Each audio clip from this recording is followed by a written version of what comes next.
What's poppin', y'all? It looks like Roc Nation is on Akademiks' head top again heavy after he made some predictions about how things would unfold with Jay-Z this year. Kind of interesting.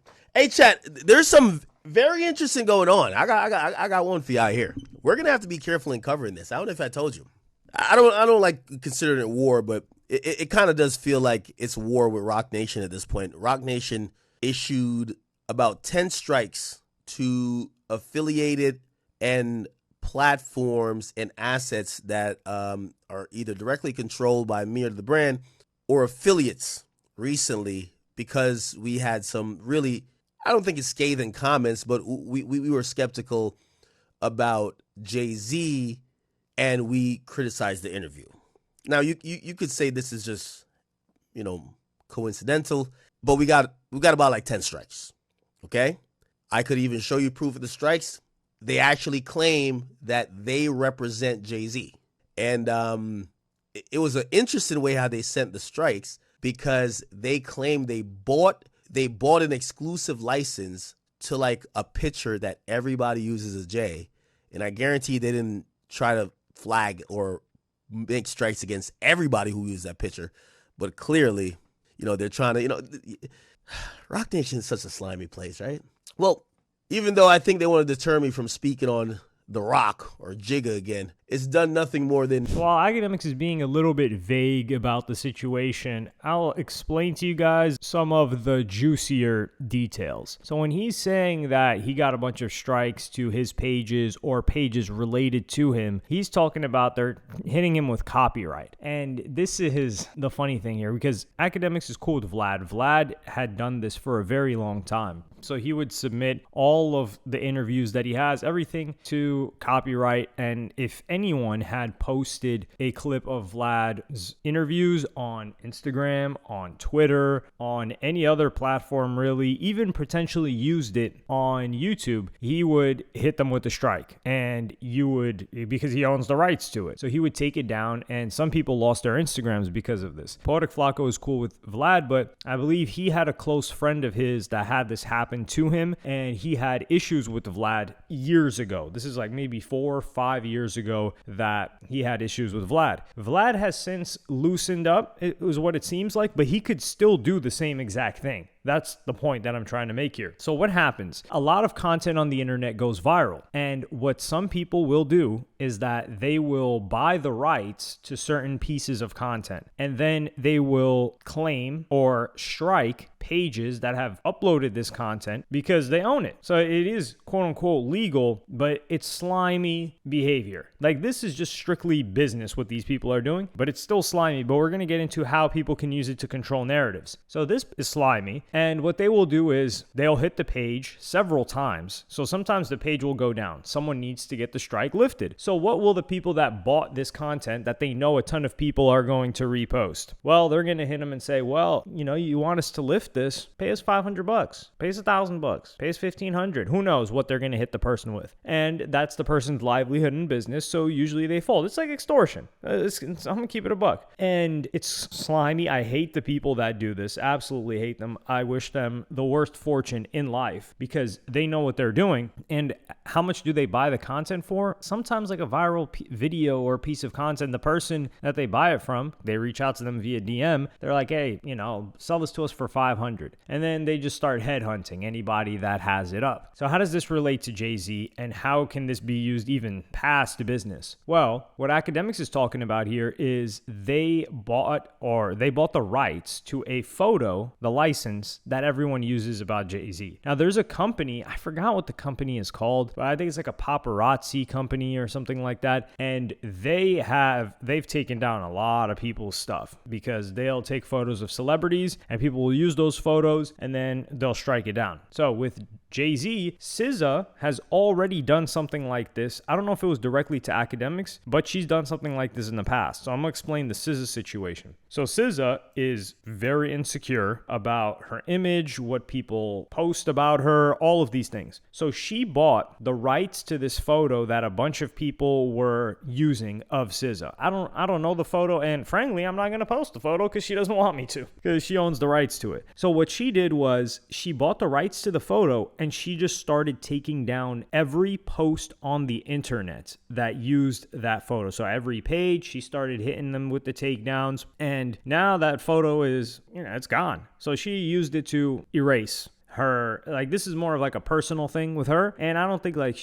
I think she gave people some takedown notices as opposed to like strikes, and this happens across any platform, by the way. That's why sometimes when you see on X, you were listening to a leak and then it says, okay, this has been taken down by DMCA, which is Digital Millennium Copyright Act. Now, how does this relate back to Jay-Z? So if Jay-Z and his team, allegedly, they know that everyone uses this photo of Jay-Z in a carousel, in a slide, in a post, things like that, well, what they can do is, hey, let's just issue strikes. Akademiks, who's had issues with Jay-Z in the past, because let's just issue strikes to everyone that isn't talking favorably about Jay-Z. So let's say a platform says, this is a weird interview. Oh, we don't like this. Take that one down. But leave all the ones up that say positive things. So using this method, you can control the narrative surrounding Jay-Z. And until all of the platforms learn, like, okay, this is what we can use, this is what we can't use, they're just going to be at the mercy of somebody that's trying to control the narrative. So what it seems like in this scenario is Akademiks is being headhunted by these guys, because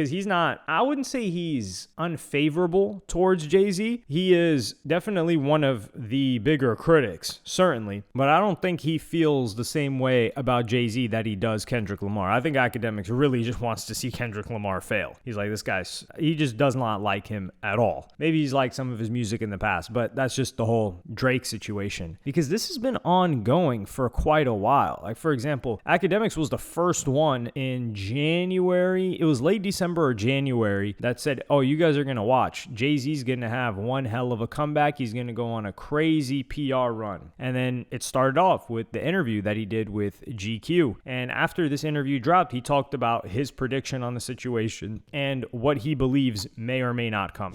It's classic. Every time I tell you these plays, I'm the only person working in media. I'll show you the playbook and I'll still run the play, right? Everybody acts like they don't know. Bruv, this is the year Jay-Z changes the narrative. This is going to be the most amazing PR you've ever seen. I told you, the 30-year anniversary was a good reason to do all this. Man, Jay-Z's 70. He could have done this any other year, but the timing made sense. It's a good, and I'm telling you, what Jay-Z's preparing for, watch, they're going to clip this and I'm going to be right again. He's going to announce a new product.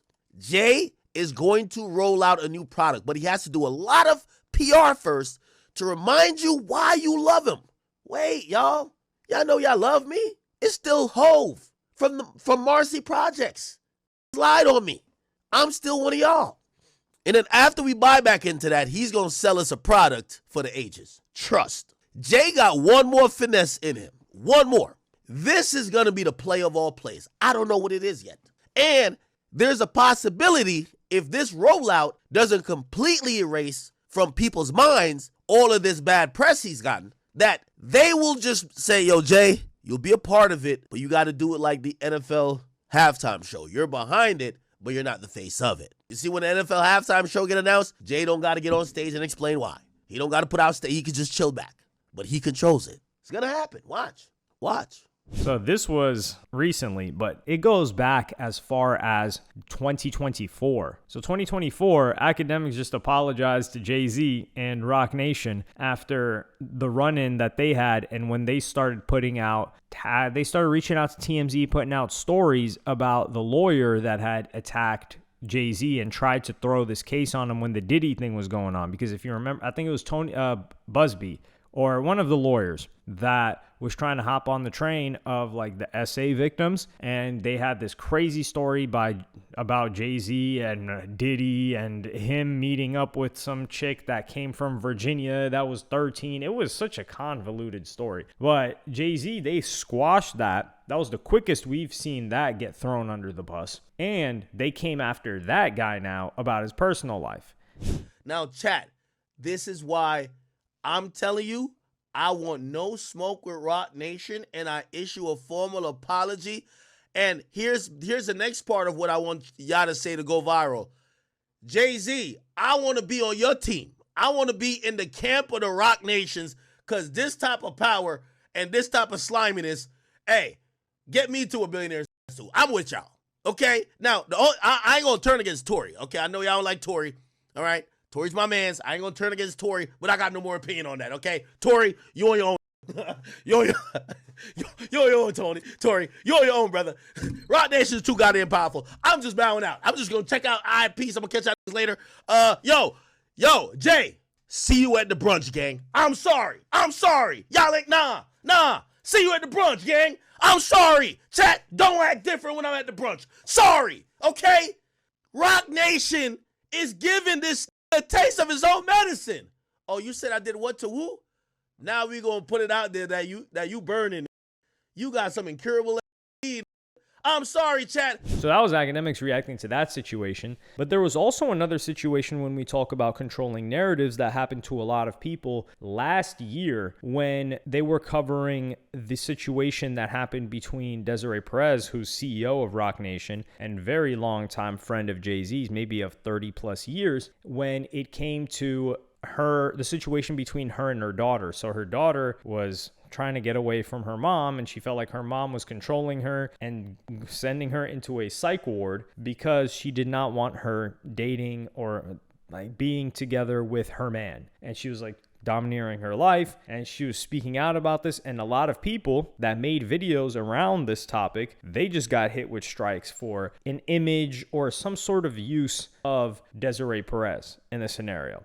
So these people are playing crazy games, and the thing is, unless you've got the same ammo and you want to go to war with them, you kind of just got to watch from the sidelines, because what they'll do is, let's say in a copyright situation or some legal situation, there was a YouTuber that actually went through this with somebody that was willing to do this. This YouTuber by the name of Spencer Cornelia. So he made a video about some guy, and he didn't say anything crazy, but the guy like striked him, and then they went back and forth, and then they went into a lawsuit because that guy was basically like, I want this taken down and I'm willing to throw as much money on it as possible. And this guy had a ton of money. So this guy went through an entire lawsuit, the YouTuber and the other guy, and the YouTuber wins the lawsuit, but the YouTuber had less money than the guy. He spent years of his life fighting this lawsuit, and when he wins it, well, what happens? Years of his life gone, a ton of money gone, and the other guy, he just made his life a living hell for 2 years for what was probably a minor amount of money to him. And the guy that he made a video about probably knew it was going to go like this, but he didn't care. He's like, yeah, I got the money to throw at it. No problem. And that's the same situation here with Roc Nation. Like, they're willing to get down and dirty and spend money and do anything it takes to win and to make sure that everything goes according to plan, because they've got some big plans. But what they cannot change is the sentiment. Like, after long enough period of time trying to control narratives, not only is it a lot harder now, but people feel like it's fake. Like when Jay-Z comes back and does an interview, it fell flat. Nobody really cared. Like the people that already like Jay, yeah, of course. But you're not going to get the new generation to love Jay-Z. Like, why does the new generation, why do all the young people, why do all the, not middle-aged, but the people that are outside of Jay's group, even people like 35 and under, I would say, why are they more fond of Ye despite Ye saying crazy, wild stuff? They just feel that Ye is real. So when he apologizes, there's like, okay, you know what? Like, yeah, you know, he said all that crazy stuff, but this guy's like authentic. I don't feel like he's deceiving me. I don't feel like he's trying to pull the wool over my eyes. Versus a Jay-Z, they just have to go through his track record and they're like, well, what happened with that title thing? And why is Nicki Minaj upset with you? And why is Roc Nation always having issues with, you know, taking artists from other people? And why is it you just get coincidence after coincidence after coincidence, and they're all negative, and then the average person just starts to say, they get the ick. That's what it is. They're like, you know, I'm not falling for this. And that's just a behavioral thing, and you cannot control that. But yeah, I'm interested to see how this continues to develop, because if they're issuing, Akademiks didn't even say anything crazy, nor did his pages from what I saw